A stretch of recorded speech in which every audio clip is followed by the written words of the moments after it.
Bonsoir Pierre Jouvet. Bonsoir. Député européen et secrétaire national du Parti socialiste. Le financement de notre défense européenne, c'est sans doute là le nerf de la guerre. Également des investissements supplémentaires annoncés, on l'entendait avec Romain Deseyck, en matière de défense, mais sans augmenter les impôts. Est-ce que vous y croyez ? Oui, c'est une nécessité de ne pas augmenter l'ensemble des impôts des Français, mais c'est une nécessité aussi de dire la vérité de ce qui est en train de se passer. Nous sommes entrés dans une nouvelle ère. Les États-Unis, qui depuis des décennies étaient nos alliés, ont décidé de ne plus être nos alliés.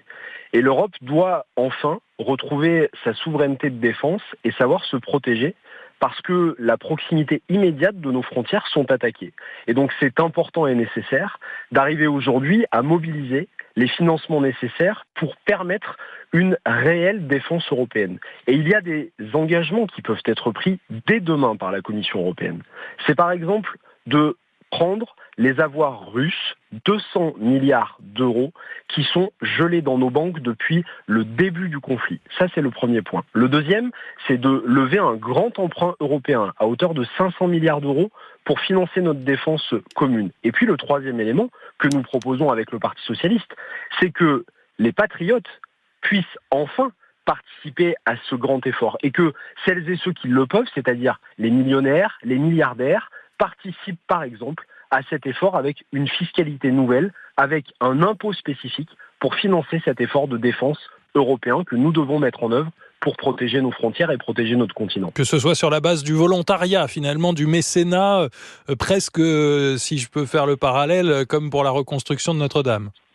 En tout cas, si ce n'est pas sur la base du volontariat, que ce soit mis en place et organisé, mais surtout que le chef de l'État et son gouvernement ne prennent pas prétexte de ce conflit, qui est un conflit extrêmement grave pour le continent européen, pour aller abaisser notre modèle social, parce que ce serait une attaque fondamentale sur le droit des Français. Nous avons aujourd'hui des outils et des leviers financiers qui permettent de financer cet effort de guerre. Et vous savez, il y a aussi un élément central, c'est que depuis 70 ans, 60% des achats de défense des Européens sont faits notamment vis-à-vis des Américains. Eh bien, je demande aussi que nous arrêtions d'acheter notre défense auprès des Américains, que nous arrêtions d'acheter notre défense auprès des Chinois. C'est un peu ce qu'il a dit.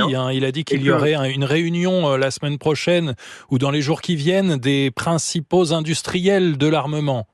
Il le faut, et il faut qu'aujourd'hui, l'industrie de la défense européenne, qui a les capacités de production nécessaires, soit celle qui soit mobilisée, et que l'argent qui sera mis sur la table au niveau européen finance notre industrie et arrête de financer une industrie de guerre qui peut être une industrie de guerre concurrente et qui, de manière détournée, peut aider à financer des ennemis, finalement, dans ce qui est en ce moment une attaque en règle sur le continent européen. Et donc je crois qu'on est dans un moment extrêmement important où l'Europe est au pied du mur et doit prendre son destin en main. Depuis 70 ans, nous avons regardé les Américains comme une sorte de grand frère qui serait là en permanence pour nous protéger. Nous avons les atouts pour nous protéger, nous avons la capacité de le faire, il faut mobiliser les leviers et le faire. Et vous savez, il faut aussi faire un point essentiel, dont on ne parle pas et dont le président de la République n'a que très peu parlé ce soir. C'est de toucher directement les économies concernées. Si Donald Trump ne change pas son discours, il faut toucher à l'économie américaine. Si demain les Européens arrêtent d'investir dans la défense pour protéger les Européens, dans les industries américaines, vous savez, l'industrie de la défense américaine, elle va s'écrouler très vite et Donald Trump changera aussi de discours. Si demain nous mettons en place des droits de douane notamment équivalents à ceux que Donald Trump amène aujourd'hui, l'économie américaine sera touchée. Nous devons répondre à la hauteur des attaques qui sont faites contre notre continent européen et contre notre peuple. Est-ce qu'à ce jeu-là, tout le monde n'a pas à y perdre ? Bien, aujourd'hui, quand on a face à nous Donald Trump, qui est un président en réalité très instable dans ses décisions politiques, nous devons nous-mêmes ne pas baisser la tête. On a face à nous des gens, Vladimir Poutine notamment, Donald Trump aussi, qui ne comprennent que le rapport de force. Et si nous sommes faibles, alors nous serons piétinés. Et c'est pour ça que cette guerre en Ukraine, elle nous concerne toutes et tous, parce que non seulement elle est aux portes de l'Europe, non seulement les pays baltes qui sont au cœur de l'Union européenne sont aussi des pays qui peuvent être touchés directement par une invasion future de la Russie, mais aussi, d'abord et avant tout, parce que c'est le rôle de l'Union européenne que d'imposer aussi un modèle multilatéral, un modèle de paix, un modèle d'équilibre du monde dans un moment où tout le monde, dans les dirigeants politiques, marche un peu sur la tête. Et donc on doit amener cette stabilité, mais aussi cette force politique, cette force diplomatique, cette force économique et cette Europe de la défense qui est nécessaire. Encore une fois, pour parler du financement de cet armement nécessaire, vous dites il ne faut pas trancher dans le budget des aides sociales, notamment. Vous avez parlé des avoirs russes. Alors Emmanuel Macron n'en a pas du tout parlé ce soir. En revanche, il appelle toutes les forces politiques et syndicales à se réunir pour faire des choix. Il dit qu'il faudra faire des choix et faire preuve de courage. Quel choix est-ce que vous êtes prêt à faire ?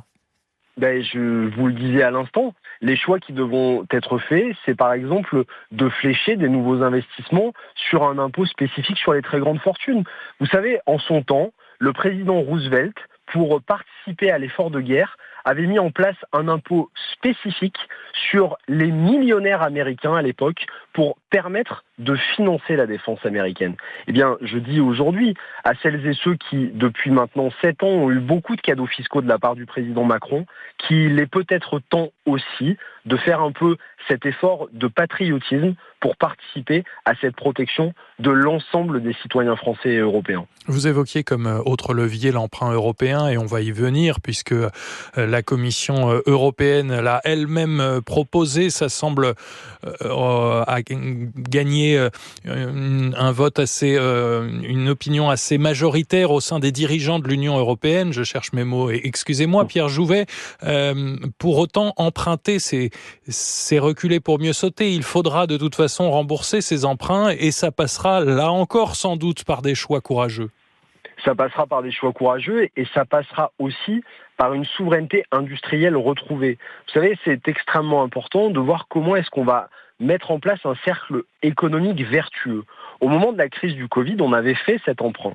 Mais cet emprunt, il avait notamment servi à financer des vaccins, à financer des masques, qui pour la plupart avaient par exemple été produits sur d'autres continents dans des industries, notamment des industries chinoises ou des industries indiennes pour la plupart des médicaments. Si demain nous investissons dans la défense européenne avec des industries européennes, alors ce sera aussi une politique de réindustrialisation qui sera mise en place, ce sera aussi une politique vertueuse pour l'emploi et donc une politique de croissance. Et on sait tous que la capacité économique que nous aurons à diriger et à aller chercher ces nouveaux leviers financiers passera aussi par une compétitivité économique retrouvée sur le continent européen. Et je crois que c'est temps de le faire. On a laissé pendant trop d'années notre souveraineté industrielle partir à l'extérieur. On a laissé nos industries partir et déménager. On a sous-traité notre défense européenne. Eh bien aujourd'hui, il est temps que l'Europe se réveille, qu'elle prenne conscience qu'à l'échelle de ces nouveaux changements du monde qui sont très récents et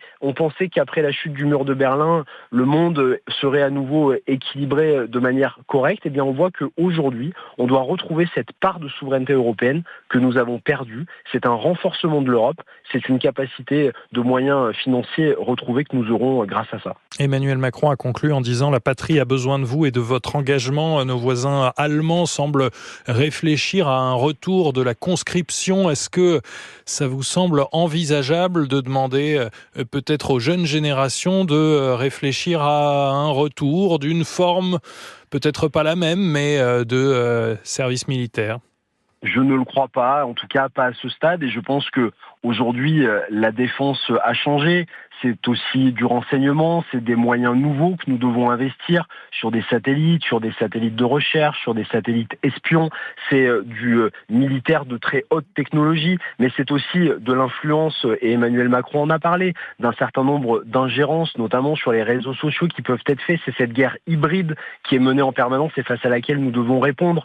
Et je crois qu'on doit aussi adapter avec l'époque d'aujourd'hui la réalité des enjeux qui sont devant nous. Et c'est plutôt investir vers plus de capacités, notamment de protection de nos services informatiques et de nos serveurs. C'est être en capacité d'investir dans des postes d'ingénieurs pour avoir de la recherche, notamment sur des missiles balistiques spécifiques qu'on sait fabriquer, notamment en France, plutôt que d'avoir un retour à l'armée, finalement, au service militaire traditionnelle telle qu'on l'a connue. Vous savez, les guerres d'aujourd'hui ne sont plus les guerres de 14-18 ou de 39-45. C'est aussi des éléments beaucoup plus stratégiques, beaucoup plus complexes que ce qu'on a pu le connaître par le passé. Merci Pierre Jouvet.